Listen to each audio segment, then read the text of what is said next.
All right, guys, we are back, and we're talking about the 6 steps to wholesaling real estate. This is a 2-part training series. Yesterday's video, we covered what is wholesaling and steps 1 and 2. And in today's video, we're going to keep the train going forward with steps 3 through 6. Now, if you haven't watched yesterday's video, go back and watch that right now. It will make this one make a lot more sense. With that said, let's get right into it.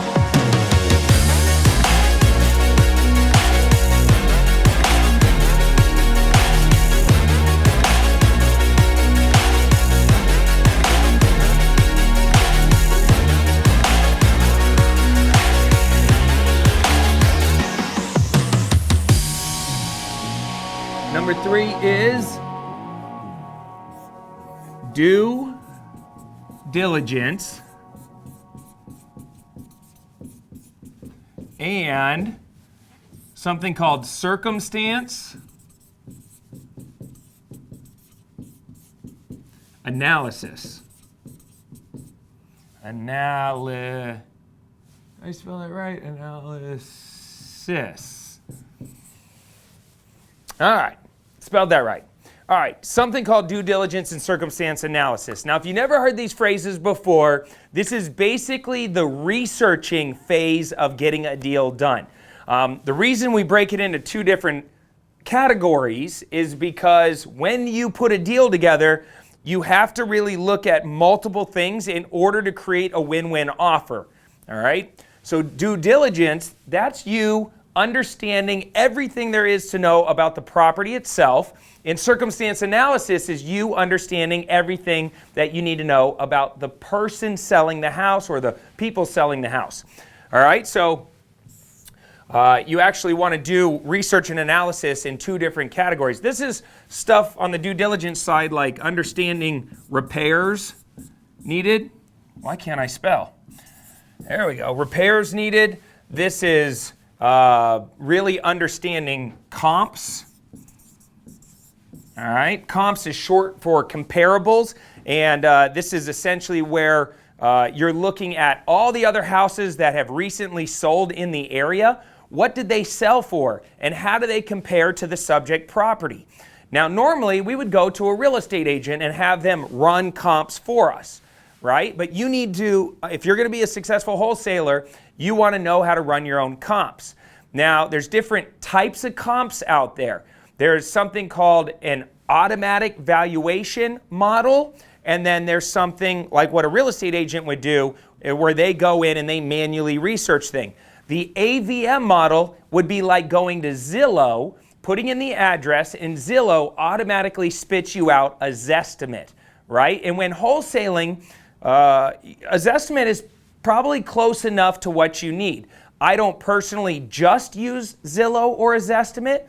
There's a lot of people out there that don't like Zillow. They think it's inaccurate. I think for wholesaling, it's pretty darn close, right? Because our job as wholesalers is control of a piece of real estate.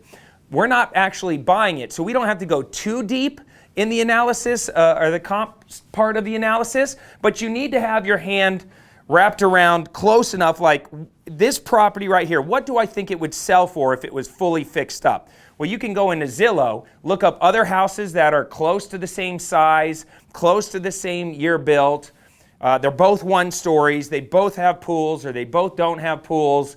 Whatever those comparables are, you try to find other properties that have recently sold that are close to your subject property. And then what you do is you boil down all of the different comps into a average price per square foot. All right, and so price per square foot. And just so you know, this little square with the line through it, that's kind of the universal construction symbol for square foot. And so price per square foot is something I think about a lot when I'm analyzing properties, because it's hard to compare apples to oranges. Very rarely do you see a neighborhood with the exact same house over and over and over that has recently sold. Sometimes you get lucky, and some of these, especially the newer homes, they build the same model like every 5th house. And if one of them is recently sold, it makes comping the property really easy, because you're like, hey, the house 5 houses down is the exact model match, and it sold for $100,000. Well, mine is probably worth close to $100,000. But if the house down the street is 400 square foot bigger and 5 years newer or 4 years older, how do we compare two properties together? Well, you boil it down to price per square foot. What are homes selling for in the area per the square foot? All right. And if you have a relationship with the real estate agent, go to them and have them explain how comps work, so that way you can understand this part of the process. Ask them to run comps and go through each one and try to, really digest why they're telling you it's worth what it is. All right.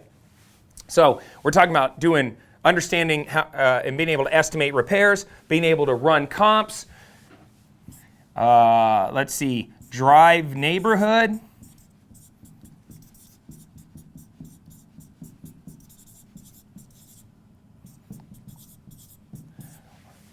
We're seeing certain things online that we want to go and verify in person. So driving around the neighborhood, looking at all the comparable properties and looking at the subject property in person, what you saw online and what you see in person might be two totally different things. You thought they were comps until you got out there and you realized, man, this house is way worse shape than what I thought it was from what I saw online. Or the subject property is way better shape. It's probably going to be worth a lot more than I was originally estimating. All right, drive the neighborhood. Also, tax records. All right, you want to research tax records. The reason tax records will verify a lot of your assumptions. Year built, price per square foot, year built, square footage, lot size, owner of record, right? Verifying that you're talking to the decision maker is probably going to be pretty important when you actually go to the next step, which is make your offer and negotiate your offer. If you think that there's only one owner of record and you're talking to them only to come to find out there's 2 people on title or 3 people on title or the house is in a trust, all of a sudden you're like, oh man, now I got to backpedal and go get the other people and start all over and build a relationship with them and get them on board. That's too much work. Trust me, I know. I've done deals where I thought one thing only to find out at the, after I made my offer, oh, I need to go talk to the other owner. It's like, wait, I didn't know there was another owner. Well, if I would have checked tax records, I would have known that. All right, so comps, repairs, tax records, those are due diligence items. Circumstance analysis, this is more about like the emotional side of being human and doing a deal with another person. This is the why. Why are you selling? This is the how much. How much do you want for your house?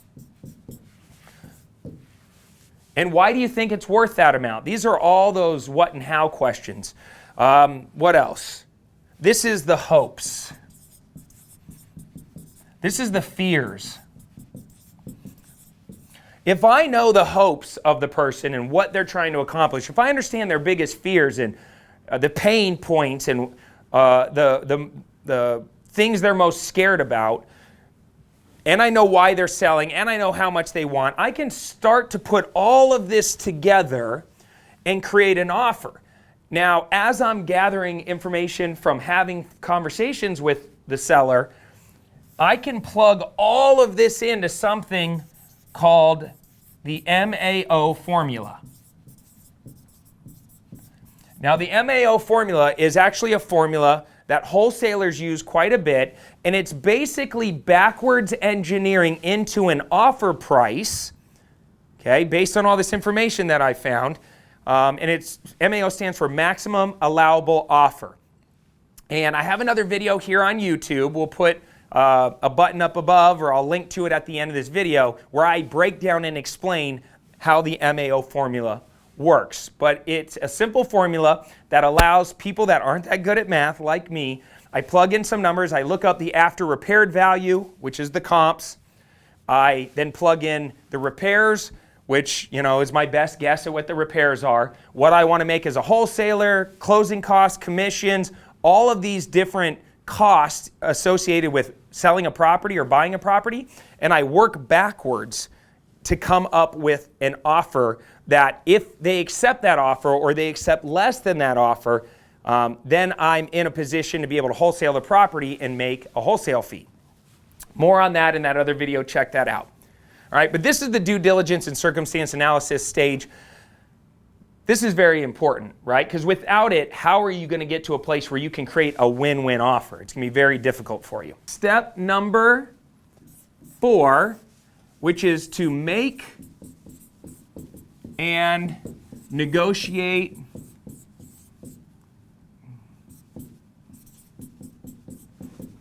an offer.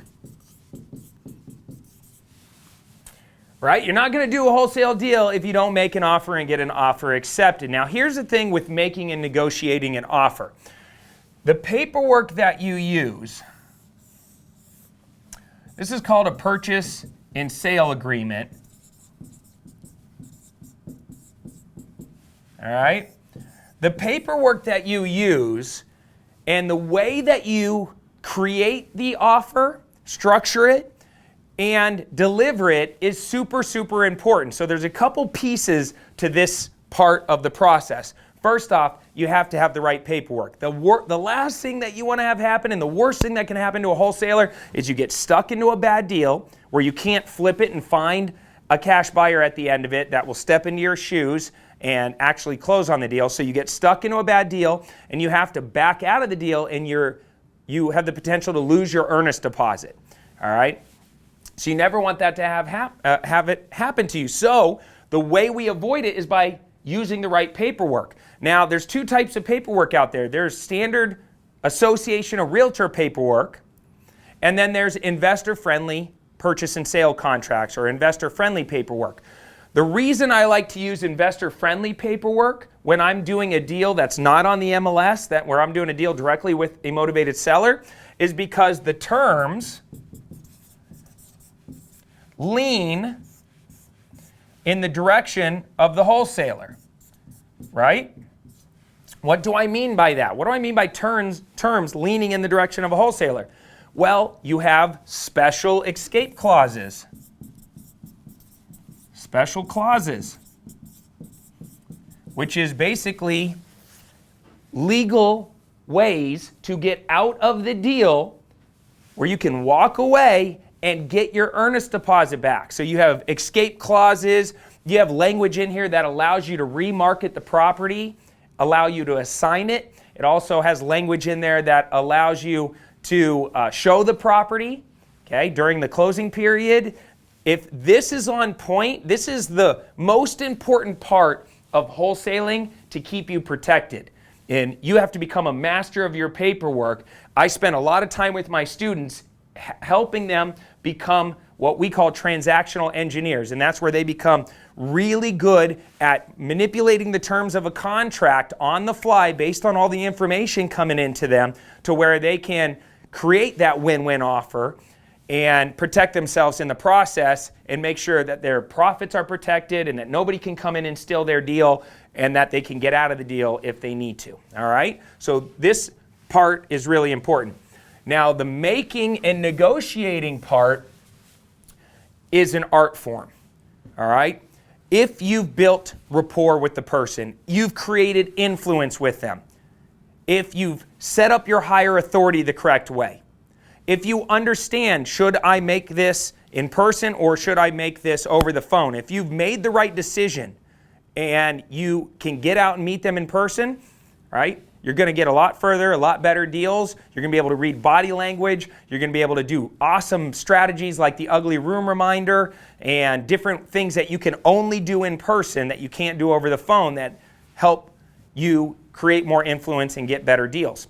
If you're going to do it over the phone, you have to have certain phone skills to be able to position your offer and do it at the right time in the conversation so that they're open to the yes, all right? I know that was kind of complicated, but it's an art form, all right? And you want to have special training, specialized knowledge, because I'm telling you what, if I come right behind you, you just had a conversation, they submitted their house to 2 different websites, you called first, you have a conversation with them, and you don't know the art form of making and negotiating offers, and I come right behind you and I know how to build rapport and create influence and structure the win-win deal, and I'm a master at my paperwork and I know exactly when I say what I say, I'm going to get the deal and you're not, right? And we don't want that to happen to you.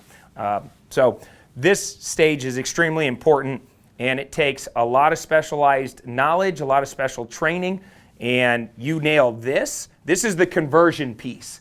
You nail this, and you can easily scale from 1 or 2 deals a month to 30, 40, 50, 60 deals a month. And I have some students doing over 80 deals a month, which is insane to me, right? But it's absolutely possible to scale, but you need to master this part of the process. All right, what are we on? Number 5? Number 5 is to find a cash buyer.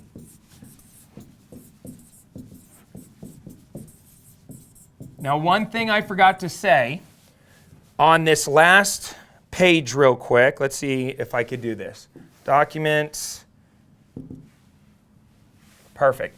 One thing I forgot to say on this step is the reason you have the legal right to wholesale the property is because once everybody signs this contract, you sign it and the seller signs it, you now gain equitable rights in their property. Those equitable rights give you the legal right to hold that piece of paperwork up and find a cash buyer and get them on board to step into your shoes, and they're going to pay you a fee to do that, right?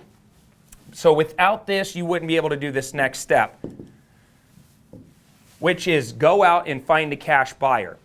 I know a lot of wholesalers and a lot of new real estate wholesalers that will try to shop and market somebody else's deal, right? Maybe they have a little cash buyers list and they'll go to their other wholesaler buddies in town and they'll go, hey, what deals you got?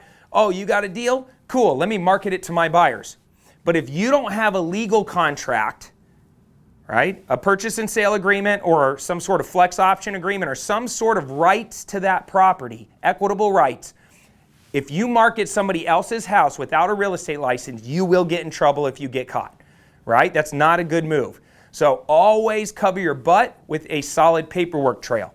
With that said, once you have that contract, right? This is your purchase and sale agreement, right? You're now going to hold that up and you're going to start shopping it around and you're going to use creative marketing strategies. And this is very similar to like what we were talking about on the acquisition side of things. This is, networking with local real estate agents, networking with other local investors, driving around town, looking for dumpsters, getting out of your car and going and networking with the rehabbers that are running those projects, Facebook, YouTube, Instagram. This is, what else? Direct mail, bandit signs. I mean, I've actually boiled it down to 18 plus different methods for building a cash buyers list that I've been using over the last probably about 13, 14 years now that has allowed me to build one of the largest cash buyers lists in Arizona. And here's the good news. You don't have to have a big, huge cash buyers list to kick some butt as a real estate wholesaler. All you need is about 10 to 20 serious cash buyers to be able to do this, all right? So if you get 10 to 20 good cash buyers on your list, that's all you really need. And I find that those same 20 people or so buy almost all of my wholesale deals over and over, all right? So you just need to get really good at these marketing strategies to build your list, all right? Craigslist is on there. We skip trace all the cash buying activity in town and we call them. There's so many creative methods to build this list. But once somebody raises their hand and they say that they want the deal, you're just going to fill out an assignment form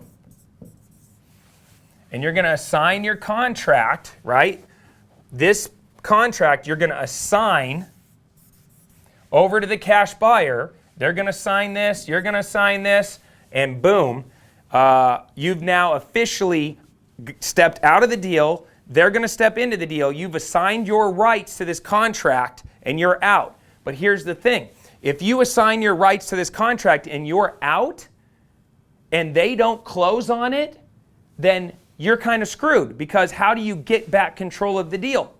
It's very difficult to do that, especially if your closing period has ran out. So my assignment form has special clauses in it.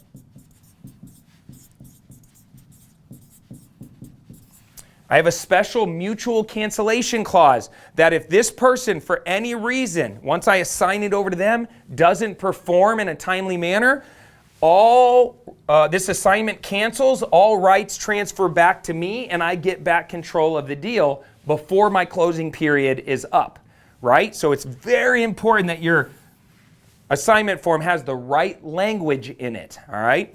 And here's what I'll do. I'm going to hook you guys up for making it this far in the video.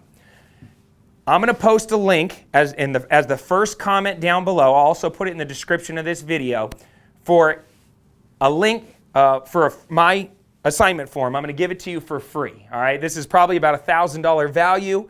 It has my special mutual cancellation clauses in it. It's very easy. I'm even going to throw in a free training class that'll come along with it that'll show you how to go out and actually do all 6 of these steps in way more detail.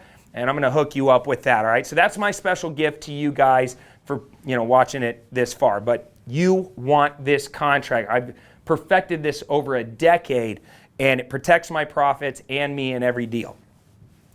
But you got to find a cash buyer. You got to push hard, get these houses sold. Once they raise their hand, you assign it over to them. And then guess what? This is the fun part. This is step number 6. This is close and get paid. Right? Close and get paid.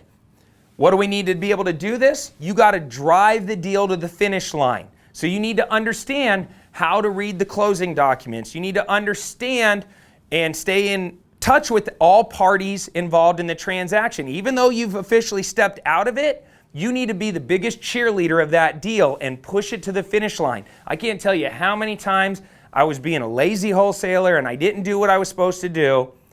And I come to find out the cash buyer couldn't get their hard money loan in time, or they, their cash didn't, get moved around fast enough. And next thing I know, the original motivated seller is freaking out on me. Why aren't you closing? What's going on? And I don't really want to have this conversation with him to tell him I assigned your contract over to this guy and this guy's not performing and let me go see what's up. And it becomes a sticky mess. All right? You want to keep everybody involved in the transaction clear of what's going, or clearly understanding what's going on, and cheerlead them to the finish line. Because I'm telling you right now, when you pick up that deal check, right, for $10,000 with your name on it, and you're sitting there and you're at the closing table and you're staring at it and you're like, oh my God, I just made more in like 4 hours worth of work than I have working for like 3 months at my job. Maybe 4 months, maybe 5 months at your job. And you did it with just a few hours of work from getting creative with this whole world that you probably up to this point didn't even know existed. And you just did this and you're realizing, wow, there's 6 steps that I followed to get to this moment. I can kind of rinse and repeat these 6 steps over and over and over again. That's a powerful moment. That's a life-changing, pivotal moment. And I want that moment for you. So I want to say one thing. First off, congratulations for making it to the end of the video. I know I kind of went a little deeper. This was a little longer than I was anticipating it being. But sometimes when I get up here with this board, I just start going crazy and, it just comes out. What comes out, comes out. So I hope you got something out of this. Go grab my free assignment contract. The link will be down below, or go to codyscontract.com. That's my gift to you. I hope it helps.